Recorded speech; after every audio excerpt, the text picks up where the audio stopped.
Nous avons en séjour déposé une question orale avec débat adressée à son Excellence, Monsieur le vice-premier ministre et ministre des Affaires étrangères, en rapport avec nos relations. Nous voulons voir clair en ce qui concerne nos relations avec la Chine, parce que ça fait plus de 3 ans aujourd'hui depuis que la Chine nous a fermé les frontières.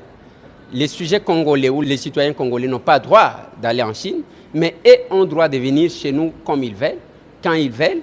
Ils font tout ce qu'ils veulent faire. Ils peuvent être dans le minerai, vendre les choses, ainsi de suite. Donc ils sont libres de mouvement chez nous, mais chez eux, on n'a pas accès. Voilà pourquoi nous avons estimé que, par raison de réciprocité, il fallait que le vice-premier ministre, ministre des Affaires étrangères, puisse nous donner des éléments clairs entre nos relations. Parce qu'on ne peut pas comprendre, plus de 3 ans, nous, on n'a pas accès en Chine, mais eux ont accès chez nous. Alors que la raison avancée, c'était la Covid. La Covid est venue de qui? N'est-ce pas de la Chine? Ce sont eux qui sont les fabricants de la Covid. Par conséquent, ils ne devraient pas nous imposer la Covid comme si c'était une maladie, une pandémie qui a commencé chez nous. Nous devons éviter de réduire la République aux individus. C'est tout ça le problème. Parce qu'aujourd'hui, le débat n'est pas d'être de l'ensemble ou d'être, je ne sais pas, de l'union sacrée. C'est une question de la République. Vous allez me dire que tous ces opérateurs économiques qui sont aujourd'hui bloqués, tous ces hommes d'affaires, tous ceux qui ont des problèmes de santé qui devraient prendre les soins en Chine qui sont bloqués, sont obligatoirement de l'union sacrée ou bien de l'ensemble. Je pense que c'est une question de la République qu'on ne devrait pas réduire aux individus.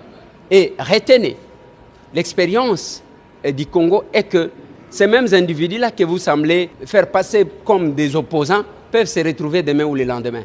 Qu'est-ce que vous allez dire alors, par la suite? Ne vous en faites pas, vous allez constater ce qui va se passer lors du débat sur le budget. C'est là que vous aurez la température de ce que représente l'Assemblée nationale. Vous savez, en cas de problème, en cas de souffrance, hausse des prix, le peuple ne s'en prend pas aux membres du gouvernement parce qu'ils estiment que le gouvernement ne le représente pas.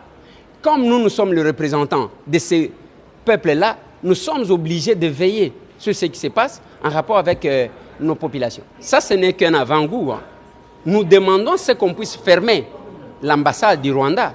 Vous savez qu'aujourd'hui, nous, parlementaires, nous avons refusé d'aller à l'union interparlementaire, à ce forum qui se tient là au Rwanda, parce qu'on n'est pas en bonne relation avec eux. Mais pourquoi continuer à garder leur ambassade ouverte ici? Donc, je pense que ce n'est qu'un début et nous allons aller jusque-là.